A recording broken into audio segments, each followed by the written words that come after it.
donc un détartrant, c'est-à-dire une solution d'acide éthanoïque.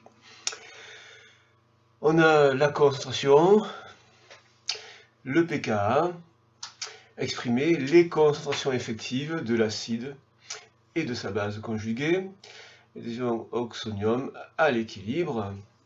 Donc, en solution, cette espèce-là, CH3COOH, se comporte comme acide en libérant un proton H+, pour donner CH3COO, et une fois que le proton H+ a été libéré, on obtient la base conjuguée COO-, plus le proton récupéré par l'eau, on obtient l'acide conjugué de l'espèce O qui là se comporte comme base. Alors ça, on va l'appeler AH, ça, on va l'appeler A-. Et ça, évidemment, ça reste H3O+. Donc, pour faire apparaître les concentrations, on va d'abord utiliser le tableau d'avancement où figureront là les quantités de matière. Donc, quantité de matière initiale en soluté apportée de l'acide éthanoïque AH, donc C fois V, le solvant en quantité qui ne varie pas de façon significative, ici 0, 0, mettre 0 ici dans la colonne de H3+, évidemment c'est une approximation, puisque en toute rigueur, dans toute solution aqueuse, il y a à n'importe quel instant des ions H3O+, même en quantité très faible. Bon, là c'est vraiment quantité très négligeable au début. À l'équilibre, à l'état final, on aura CV moins XF, ici X final, ici X final.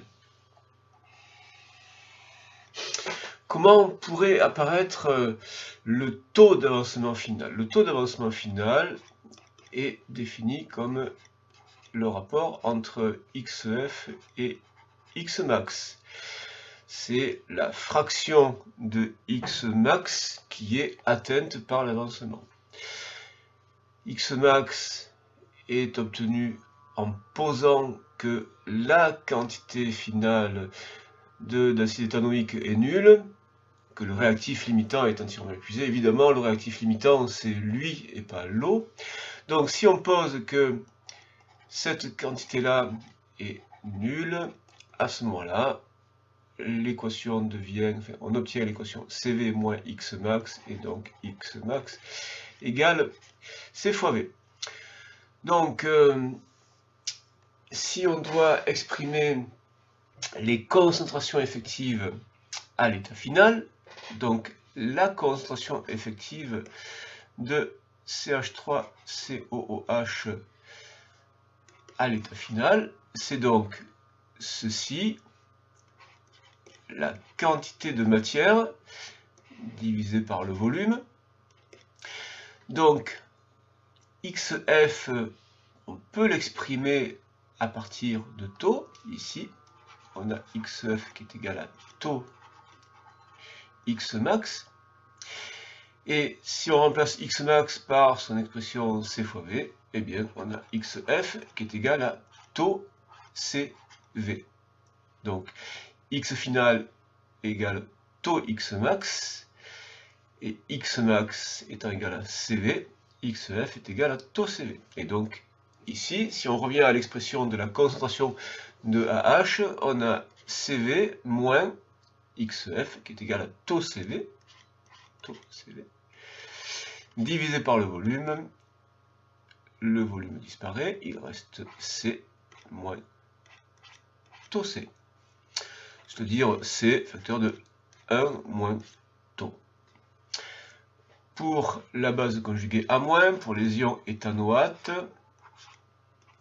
eh bien, la concentration effective à l'état final, à l'équilibre, eh bien, c'est la même que, ce sera la même que la concentration en ions oxonium H3O+, puisque les deux sont en quantité finale de XF, et donc quantité de matière divisé par le volume. La quantité de matière, c'est taux CV, XF c'est taux CV, donc taux CV divisé par V, et donc égal taux C.